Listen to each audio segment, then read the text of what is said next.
Hello everyone. So now let's discuss some accounting principles or conventions. First is accounting entity or business entity principle. So business is separate from its owners. Owners are creditors up to their capital contribution. जैसे हमने पहले भी देखा था, हमने पहले ये चीज पढ़ी है कि जो बिजनेस और एंटिटी होती है उनको जो बिजनेस और उनके ओनर्स होते हैं उनको दो सेपरेट एंटिटी कंसिडर किया जाता है, उनको एक सिंगल एंटिटी कंसिडर नहीं किया जाता। और जो कैपिटल कंट्रीब्यूशन होता है वो बिजनेस के लिए क्या होता है, एक लायबिलिटी होता है। तो जो ओनर्स हो गए वो क्या हो गए, वो क्रेडिटर्स हो गए बिजनेस के up to what level, up to the contribution of their capital. तो फर्स्ट प्रिंसिपल इज कि जो बिजनेस और उसका ओनर होता है वो दो सेपरेट एंटिटीज होते हैं, वो एक सिंगल एंटिटी नहीं होते। और जो ओनर की कैपिटल होती है वो बिजनेस के लिए एक लायबिलिटी होती है, right. Now money measurement principle, transactions to be measured in money terms to be recorded, यानी जो ट्रांजेक्शन्स मनी टर्म्स में मेजर किए जा सकते हैं वही ट्रांजेक्शन्स रिकॉर्ड किए जाते हैं।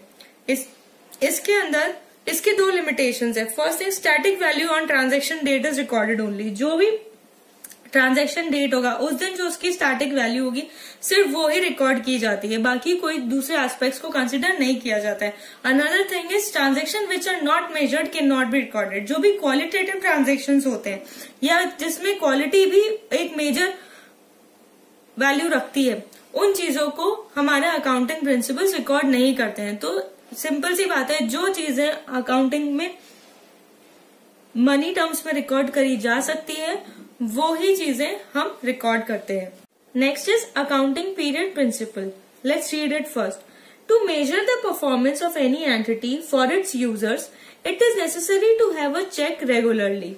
यानी जो भी एंटिटी की परफॉर्मेंस है अगर हमें उसे मेजर करना है, यानी उस पर चेक रखना है, उससे समझना है कि वो कैसी हमारी जो एंटिटी है उसके अंदर कैसा वर्क हो रहा है, उसकी क्या इफेक्टिवनेस है, वो गेन हो रहे हैं या हमें लॉसेस हो रहे हैं, किसके लिए हमें पता करना है, हमारे जो यूजर्स है, जो यूजर्स ऑफ अकाउंटिंग इन्फॉर्मेशन है उनके लिए अगर हमें ये चीज पता करना है तो उस पर एक रेगुलर चेक रखना बहुत जरूरी है। तो जो एंटिटी की लाइफ है उसको स्मॉलर पीरियड्स में ब्रेक कर दिया, क्योंकि एंटिटी की लाइफ तो कितने भी ईयर्स हो सकती है, 10 years, 20 years, 100 years, who knows, right. So उसको हमने कुछ स्मॉलर पीरियड्स के अंदर ब्रेक कर दिया है। जनरली वो पीरियड होता है 1 ईयर का, तो और उस पीरियड को हम क्या कहते हैं, अकाउंटिंग पीरियड। तो उस पीरियड के अंदर वो चीजें आप बहुत इजीली मेजर कर सकते हो कि पर्टिकुलर पीरियड में आपके प्रॉफिट है, लॉसेज है, प्लस ये जो चीज है वो आपको कंपैरिजन में भी काम आती है। अगर आपका पीरियड डिफाइंड नहीं होगा तो आप कंपेयर किससे करोगे और किस टाइम पे करोगे, बिकॉज डिफरेंट टाइप पे डिफरेंट सर्कमस्टांसेस होते हैं। तो इसलिए अगर हमें हमारे कॉम्पिटिटर से कंपेयर करना है या हमारी खुद की एंटिटी के पास परफॉर्मेंस से कंपेयर करना है तो भी हमारे पास एक कुछ पीरियड्स होना, जो स्मॉलर पीरियड्स होते हैं, तो वो कंपेयर करना बहुत इजी हो जाता है। प्लस एंटिटी की परफॉर्मेंस पे चेक रखना, उसको कंट्रोल करना, वो भी बहुत कंफर्टेबल हो जाता है। Next is full disclosure principle. Now let's read it first. Apart from legally required disclosure, company entity should also disclose if there is any material information which can lead to change in judgment of makers of financial statement or change in judgment or makes financial statement more meaningful। अगर ऐसे कुछ नए reason सामने आए हैं, कुछ ऐसी चीजें दिखाई दी है या कुछ ऐसी चीजें समझ में आई है जो मटेरियल है किसके लिए, इन्फॉर्मेशन के लिए, या फिर जो उसका जजमेंट है, जो यूजर्स है उनके जजमेंट को चेंज करने के लिए, अगर वो इन्फॉर्मेशन इंपॉर्टेंट है, मटेरियल मतलब वो इंपॉर्टेंट है, सिग्निफिकेंट है, राइट। तो ऐसी चीजों को भी एंटिटी को डिस्क्लोज करना चाहिए, irrespective whether they are legally required और not. Even if they are not legally required then also the entity should disclose such information. Next is materiality principle. Now let's read it first. Materiality is a question of judgment. Information which can be influenced by decision of users or disclosures of which will have effects on entity's position should be considered material. And only such information shall be disclosed. Materiality कौन बताएगा किसके लिए क्या material है, यानी किसके लिए क्या इंपॉर्टेंट है, ये एक क्वेश्चन ऑफ जजमेंट है। डिपेंडिंग ऑन द एंटिटी, अगर स्मॉल एंटिटी है तो कुछ स्मॉल अमाउंट्स भी बहुत मटेरियल हो सकते हैं, लेकिन अगर कोई बहुत बड़ी एंटिटी है तो उसके लिए छोटे मोटे अमाउंट जो एक स्मॉल एंटिटी के लिए बड़ी बात है वो बड़ी एंटिटी के लिए बहुत छोटी बात हो सकती है. So it totally depends on the judgement of the entity कि किस लेवल पे वो वर्क कर रहा है और उसके लिए क्या इम्पोर्टेंट है. तो इन्फॉर्मेशन जो ऐसी हो कि वो इन्फ्लुएंस कर सकती है किसी का भी डिसीजन, कोई भी यूजर्स का डिसीजन, अगर उस इन्फॉर्मेशन को डिस्क्लोज किया जाए तो वो उसका डिसीजन चेंज कर सकती है या उसको इन्फ्लुएंस कर सकती है. तो ऐसी इन्फॉर्मेशन हमेशा मटेरियल होती है और ऐसी इन्फॉर्मेशन को डिस्क्लोज करना होता है. Now the next is prudence और conservatism principle. Let's read it. According to this principle, an entity should consider all the possible prospective losses but do not consider the possible prospective gains or profits while making the financial statement. So, पहले हम इस चीज को समझ लेते हैं. ये कह रहा है कि प्रूडेंस का प्रिंसिपल कहता है या कंजर्वेटिज्म का प्रिंसिपल कहता है कि जो भी कोई एंटिटी है, अगर उसको फोर्सेबल फ्यूचर में कोई उसको लॉस दिख रहा है, कोई प्रोस्पेक्टिव लॉस दिख रहा है कि हाँ ये लॉस होने वाला है, हमारे ये पॉसिबल लॉसेज है, इसके चांसेस हैं होने के, तो हमें इसको पहले ही हमारे प्रॉफिट एंड लॉस स्टेटमेंट में कंसिडर कर लेना चाहिए. लेकिन अगर कोई ऐसे हमको प्रॉफिट्स दिख रहे हैं कि हाँ फ्यूचर में ये प्रॉफिट्स पॉसिबल है, ये इसके चांसेस है कि ऐसे प्रॉफिट्स अभी होंगे, तो लेकिन हमें उन प्रॉफिट्स को कंसिडर नहीं करना चाहिए. ये है एक ताकि एक जो आउटसाइड यूजर है उसको कुछ ऐसी रियलिस्टिक पिक्चर मिले ताकि वो अननेसेसरी प्रॉफिट मान के अपना डिसीजन चेंज नहीं करे, लेकिन उसको लॉसेस के बारे में ध्यान हो ताकि वो बहुत कॉशन से अपना इन्वेस्टमेंट करे. राइट. ये एक्चुअली ये जो प्रिंसिपल है ये एक तरह का ड्रॉबैक भी आप कह सकते हो, क्योंकि कभी कभार ये जो होते हैं इसकी वजह से हमारी जो लायबिलिटीज होती है वो ओवरस्टेट हो जाती है. जब हम सिर्फ लॉसेज और लायबिलिटीज प्रोवाइड कर देंगे यानी उसको इफेक्ट दे देंगे तो हमारी जो लायबिलिटीज होती है वो ओवरस्टेट हो जाती है. कभी कभी हमें स्पेशली रिजर्व भी बनाने होते हैं उन लायबिलिटीज के लिए. राइट. तो इसके हमें बहुत ध्यान से जजमेंट करना पड़ता है कि हमें किस अमाउंट का कहाँ पे कितना रिजर्व की जरूरत है और हमें क्या चीज प्रोवाइड करनी चाहिए और क्या चीज नहीं. अगर हम अननेसेसरी हर टाइप का लॉस प्रोवाइड करेंगे वेदर वो रिमोटली पॉसिबल है या नहीं है, राइट, तो ये हमारी लायबिलिटीज को बहुत ओवरस्टेट करेगा और हमारा जो फाइनेंशियल स्टेटमेंट है उसका जो मेन चीज है रिलेवेंस या फिर ट्रू एंड फेयर व्यू जो आना चाहिए वो हम नहीं जान पाएंगे.